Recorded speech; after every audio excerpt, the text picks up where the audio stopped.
तो म्हणला भारतीय ना, आणि अशा आविर्भावात त्यांनी मान हलवली जणू काय अच्छा तू ना, मला माहिती आहे तू असंच करणार.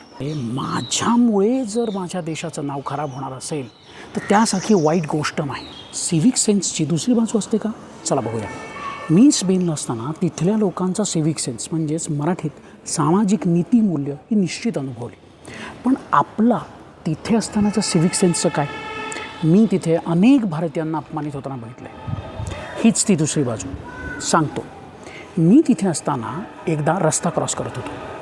माझ्याबरोबर एक भारतीय माणूस पण होता. तोही रस्ता क्रॉस करत होता. मी रस्ता क्रॉस केला झेब्रा क्रॉसिंगपाशी. त्यांनी रस्ता क्रॉस अलीकडे करण्याचा प्रयत्न केला तेव्हा तिथे एक पोलीस आला. त्यांनी त्याला सांगितलं, अरे बाबा तू इथनं क्रॉस करू नकोस, इथे चालत नाही. पण नाही, चलता है रे म्हणत त्यांनी तिथूनच रस्ता क्रॉस केला. दुसऱ्या क्षणी महाशया उतरले. त्या पोलिसांनी त्याला विचारलं, काय रे बाबा तू कुठल्या देशाचा? त्यांनी सांगितलं भारत. त्यानंतर जे घडलं त्यांनी तुम्हाला आणि मला तितकीच चीड येईल.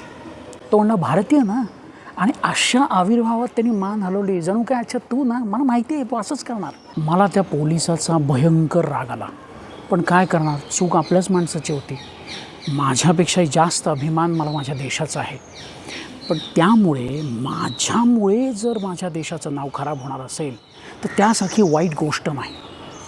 वेळ न पाळणे, नियम मोडणे, कचरा फेकणे, मोठमोठ्यांनी आवाज करणे आपल्या देशातही करणं योग्य नाही, तर परदेशात अजिबातच करू नये.